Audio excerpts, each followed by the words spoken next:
یہ بڑی ڈیولپمنٹس ہیں، ان میں ایک تو یہ ہے کہ عمران خان صاحب کا کیس لگا ہوا ہے اور یہ اسلام آباد ہائی کورٹ میں 8 مہینے عمران خان صاحب کے وکلا نے کوشش کی ان کا کیس لگ جائے.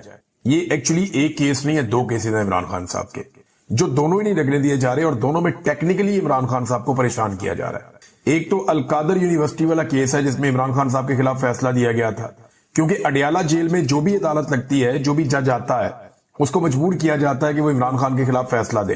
تو وہ پہلے بھی فیصلے خلاف آتے رہے، اب بھی آئندہ خلاف ہی آئیں گے ایسا لگتا ہے. بہرحال عمران خان صاحب کے خلاف جو القادر یونیورسٹی والا کیس آیا تھا وہ اس میں ضمانت کروانا چاہ رہے تھے، کیونکہ اسی ایک کیس میں عمران خان صاحب گزشتہ کئی مہینوں سے گرفتار ہے.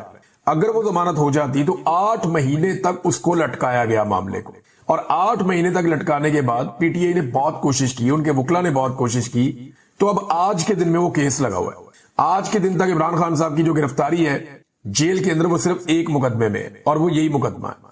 اگر آج عمران خان صاحب کو بیل مل جائے تو وہ ایک آزاد آدمی ہے، وہ باہر آ سکتے ہیں. لیکن جو پیٹرن ہے وہ یہ بتا رہا ہے کہ جیسے ہی عمران خان صاحب کا ایک کیس ختم ہونے لگتا ہے تو پہلے دوسرے میں سزا دلوائی جاتی ہے، پھر پہلے والا کیس ختم کیا جاتا ہے. تو اب سزا کس میں دلوانی ہے؟ وہ ایک مقدمہ بہت تیزی سے چلایا جا رہا ہے عدالت میں، اور جو مقدمہ عدالت میں تیزی سے چلایا جا رہا ہے وہ توشہ خانہ 2 ہے.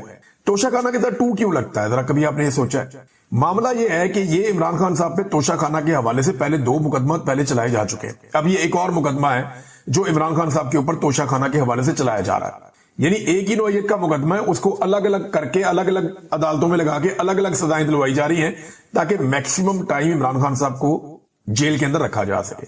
عمران خان صاحب نے اس میں بھی ایک اپیل دائر کی ہوئی ہے کہ جناب یہ روکا جائے ٹرائل، اور یہ ٹرائل نہیں ہو سکتا.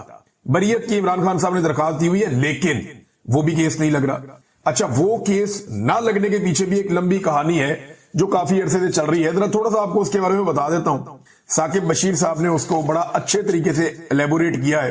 بڑے سینئر کورٹ رپورٹر ہیں، جن لوگوں سے میں کورٹ کے معاملات سیکھتا ہوں ان میں ایک ثاقب بشیر صاحب بھی ہیں، بڑے مہربان ہیں. میں کبھی کبھی فون کر لیتا ہوں، ان کی مہربانی وہ چیزیں بتا دیتے ہیں. وہ یہ کہتے ہیں، اور ان کے لیے بھی یہ حیران کن ہے، وہ کہتے ہیں یہ بھی ایک کلاسیکل کیس ہے جس میں توشہ خانہ 2 کیس ٹرائل کے شروع میں ہی ایک بریت کی درخواست عمران خان صاحب کی جانب سے اس سال 15 جنوری کے لگ بھگ دائر ہو گئی تھی.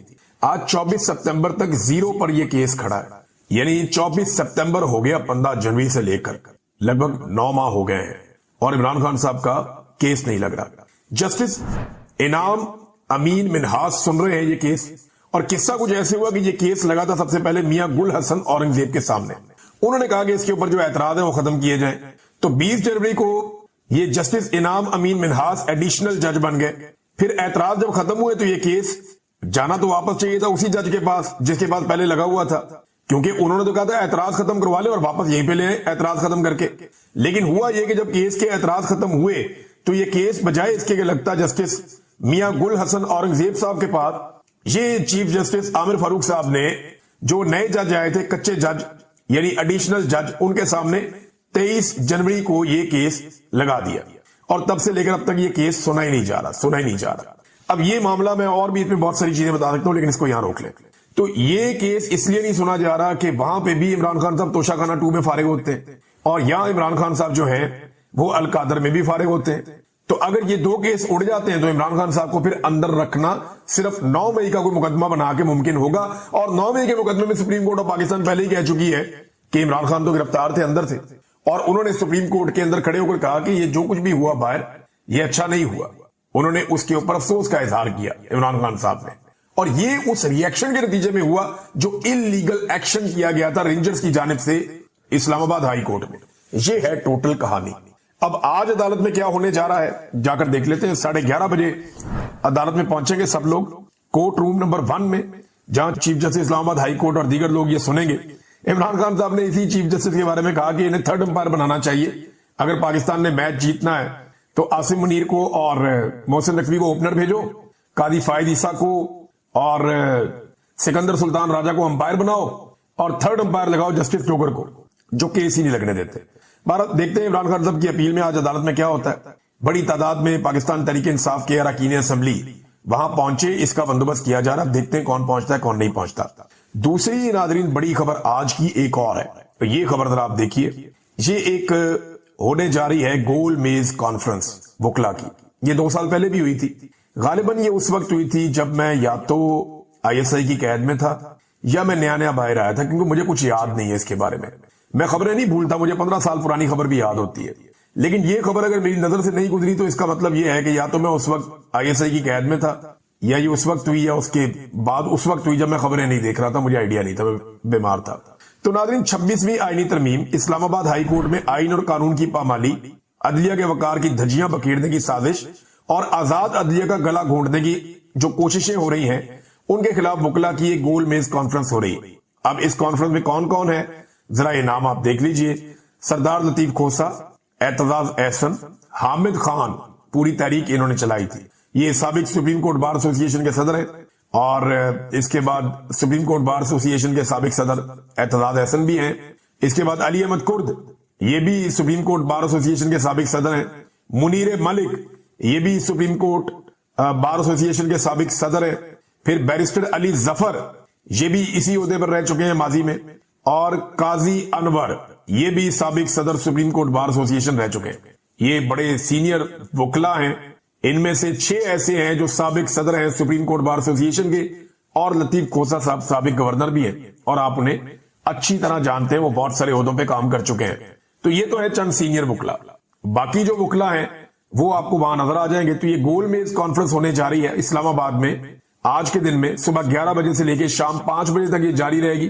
6 گھنٹے یہ وکلا بیٹھیں گے اور وہاں سے کوئی لایا عمل لے کر نکلیں گے۔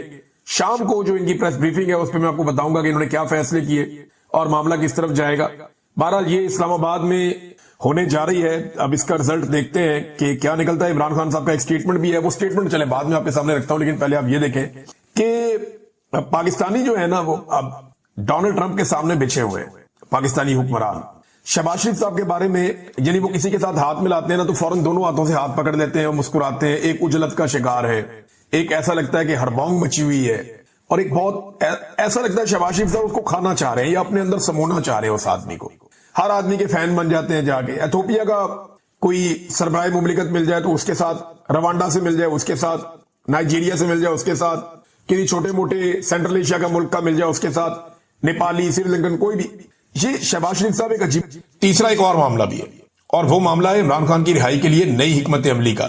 یہ جو حکمت عملی بنا رہے ہیں نا، یہ میں آپ کو آنے والے دن میں بتاؤں گا، اور عمران خان نے کہا تھا نا تیاری پکڑیں، تو سارے تیاری پکڑیں بتاؤں گا میں آپ کو کہ یہ لوگ کیا کرنے جا رہے ہیں، میرے پاس خبر ہے۔ لیکن ابھی ایک چیلنج میں کرتا ہوں اسٹیبلشمنٹ کو۔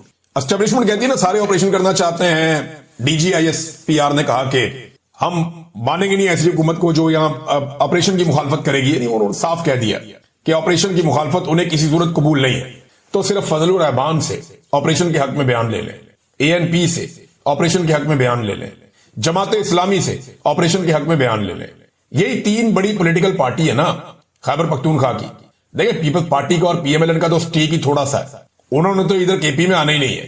تو خیبر پختونخوا کی اپنی کسی پولیٹیکل پارٹی جو وہاں پہ تگڑی پارٹیز ہیں، کسی ایک سے یہ سٹیٹمنٹ لے لیں، وہ لے کر دکھا دیں، اسٹیبلشمنٹ کر لیں نا، فضل الرحمان کو منا لے آپریشن پہ۔ وہ بھی کبھی نہیں کہ دیکھیں جس نے یہاں سیاست کرنی ہے نا خیبر پختونخوا میں، ایک بندہ آپ کو نہیں ملے گا جو آپریشن کا حمایتی ہے۔ قبائلی علاقوں میں لوگ سخت خلاف ہیں آپریشنز کے، سخت خلاف ہیں، حتیٰ کہ انہوں نے اپنے بندے بھیجے تھے اسٹیبلشمنٹ نے، یہ مائک شائک دے کے ڈیجیٹل میڈیا کے، کہ لوگوں کو انٹرویوز کر کے آؤ کہ جناب ہم آپریشن کے حق میں، ہم یہاں آپریشن کروانا چاہتے ہیں۔ لوگوں نے کہا ہم نے مرنا ہے، ہم آپریشن کے حق میں بات کریں گے، ہم نے واپس لوگوں میں نہیں جانا۔ بھئی لوگ ہمارے شدید مخالف ہو جائیں گے، ہم آپریشن کے حق میں بات نہیں کر سکتے، ہم بات کریں گے نہیں آپریشن کے حق میں، کیونکہ یہاں پہ لوگ آپریشن کے حق میں ہے ہی نہیں۔ ون سائیڈڈ ہو گیا خیبر پختونخوا۔ اب اس کے اوپر جو ہے وہ تو JUI سے، جماعت اسلامی سے، ANP سے سٹیٹمنٹ لے کے دکھا دینا، PTI تو بہت دور کی بات ہے۔ پھر ناظرین ایک اور چیز میں آپ کے ساتھ اس میں شیئر کر لیتا ہوں کہ عمران خان صاحب کا جو فوٹو ہے وہ نہیں چلنے دیا گیا، اس کو بلر کیا گیا پاکستان کے TV چینلز پر، یعنی علی امین گنڈا پور اور سہیل افریدی بیٹھے ہوئے تھے سامنے، عمران خان کو فوٹو پڑا ہوا تھا، اس کو بلر کر دیا۔ لیکن نیتن یاہو کی جو ویڈیو ہے وہ فل HD کے اندر پاکستان کے TV چینلز کے اوپر چلائی گئی۔ تو یہ دیوتاؤں کو بلی چڑھائی جا رہی ہے اپنے نظریے کی بھی۔ یہ جو دیوتا ہے نا، ان دیوتاؤں کو خوش کر رہے ہیں موجودہ حکمران، یہ ہر دروازے پہ جا کے سجدہ کریں گے۔ عمران خان کا خوف انہیں جگہ جگہ جھکائے گا، جگہ جگہ جا کے اپنی ناک رگڑیں گے، کیونکہ عمران خان سے ڈرتے ہیں۔ یہ عمران خان کا خوف ان کو ہر جگہ پہ لے کر جا رہا ہے، ورنہ یہ نارمل رہتے، نارمل زندگی گزار سکتے تھے، لیکن ان کو پوری دنیا کو خوش رکھنا پڑے گا اپنے اقتدار کو اور اپنی کھال کو بچانے کے لیے، ورنہ عمران خان اور پبلک ان کو اڑا کے رکھ دیں گے۔ لیکن یہ ہونا ہے، دیر بدیر تو ہونا ہے، معاملہ ایسے تو ہمیشہ نہیں چلے گا۔ ناظرین ایک اور چیز بھی میں آپ کو بتانا چاہتا ہوں، سعد رضوی کی ایک جعلی آڈیو بھی مارکیٹ میں لائی گئی، اور وہ کچھ ایسے اکاؤنٹس نے ڈالی جو حکومت یا اسٹیبلشمنٹ کے قریب ہے۔ اس میں سعد رضوی کہہ رہے ہیں کہ جی میں خیریت سے ہوں، تو میں بعد میں لایا عمل دوں گا اور کوئی ضرورت نہیں ہے ابھی آپ لوگ جائیں۔ تو سعد رضوی کی جو آڈیو ہے نا، یہ جعلی ہے۔ جو لوگ بہت قریبی ہیں سعد رضوی کے، انہوں نے یہ کنفرم کیا کہ یہ آڈیو جعلی ہے، یہ ان کی آڈیو نہیں ہے۔ اب یہ جعلی آڈیو مارکیٹ میں لانے کا مقصد کیا ہے اور یہ کیوں لائی گئی، یہ آپ اچھی طرح جانتے ہیں۔ ابھی تک کوئی اطلاع اس بارے میں نہیں ہے کہ دونوں بھائی کہاں ہیں۔ حکومت نے اس بارے میں کوئی کنفرمیشن نہیں دی، مقدمے ان کے اوپر درج کر دیے ہیں خوفناک قسم کی، کوئی دفعہ چھوڑی نہیں جو تحریک لبیک پہ نہ لگائی ہو۔ یہی کرتے ہیں، پی ٹی اے بھی ایسے کیا انہوں نے 3.5 سال میں، تو اب تحریک لبیک کے ساتھ بھی یہی ہو رہا ہے۔ ناظرین اس مسئلے پہ خواجہ سعد رفیق کا جو موقف ہے ذرا وہ سن لیجئے، وہ بھانپ گئے ہیں کہ ایکچولی کتنا بڑا بلنڈر ہو گیا۔ انہوں نے کہا جی کہ مریدکے میں پولیس رینجرز اور مظاہرین کے مابین ہونے والا تصادم نہایت افسوسناک اور دلگیر ہے۔ مظاہرین اور پولیس اہلکاروں کا بہا خون نفرت کی نئی لکیریں کھینچ دے گا۔ یہ رویے انتہا پسندی کی نئی لہریں پیدا کر سکتے ہیں۔ اس تصادم سے بچا جا سکتا تھا۔ کل شب حکومت اور ٹی ایل پی کے مابین ہونے والی بات چیت کو مزید وقت دیا جانا چاہیے تھا۔ امن کو مناسب موقع کیوں نہیں دیا گیا؟ کس بات کی جلدی تھی؟ میں ٹی ایل پی کے طرز سیاست کا حامی نہیں ہوں، وہ تو کوئی بھی نہیں ہے۔ جتھوں کے ذریعے گھیراؤ جلاؤ اور مطالبات بنوانے کی سیاست ناقابل قبول ہے۔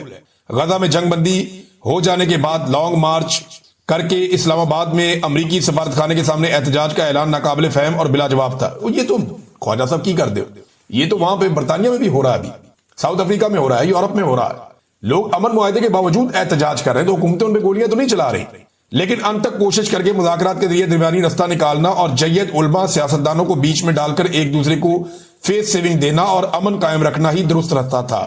ہونے والا جانی نقصان باتوں یا مالی اعانت سے پورا نہیں کیا جا سکتا۔ یاد رکھیں رشتے زخم ناقابل علاج بن جاتے ہیں۔ درخواست ہے کہ ٹی ایل پی کے گرفتار قائدین کے ساتھ حسن سلوک سے پیش آیا جائے، تمام زخمیوں کو علاج معالجہ کی مطلوبہ سہولت فراہم کی جائے، پامانی مذاکرات کے ذریعے ٹیمپریچر نیچے لایا جائے، اندرون ملک جنگ چھیڑنے سے گریز کیا جائے۔ فریقین سے تحمل اور تدبر کی درخواست ہے۔ کاش مکالمے کے ذریعے مسئلہ حل کرنے کے لیے ہماری پیشگی اپیلوں کو اہمیت دی جاتی، لیکن ایسا نہیں ہوا۔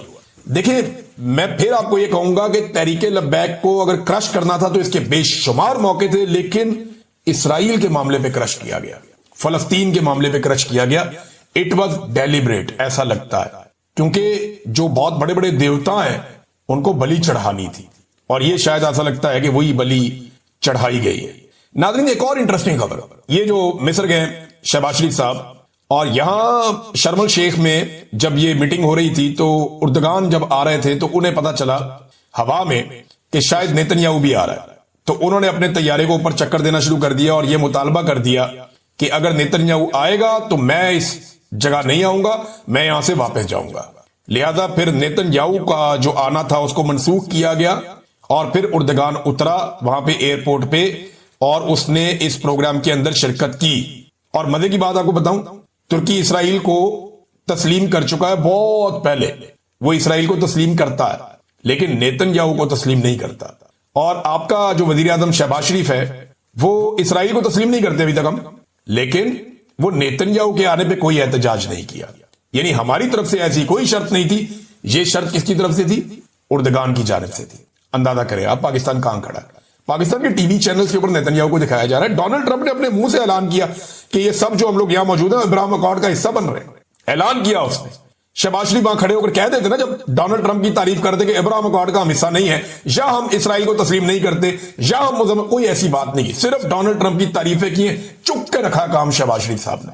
اور اب ایسا دکھائی دیتا ہے بظاہر کہ پاکستان نے اسرائیل کو تسلیم کر لیا ہے، صرف پاکستان اعلان نہیں کر پا رہا، اور اعلان کرنے کے لیے پاکستان کسی وقت کا انتظار کر رہا ہے، اور ابھی اعلان نہ کر کے ابھی کچھ عالمی سطح پہ خبریں بھی آ رہی تھی، کچھ تجزیہ کار بھی یہ کہہ رہے تھے، اور ان کا یہ کہنا تھا کہ عربوں کے 6 ممالک نے، بلکہ یہ خبر ہے بہت بڑی، یہ خبر میں آپ کو بتا دیتا ہوں، یہ باقاعدہ واشنگٹن پوسٹ کے اندر ایک خفیہ رپورٹ چھپی ہے، اور وہ رپورٹ یہ کہتی ہے کہ غزہ کے مسلمانوں کے قتل عام میں 6 عرب ممالک نے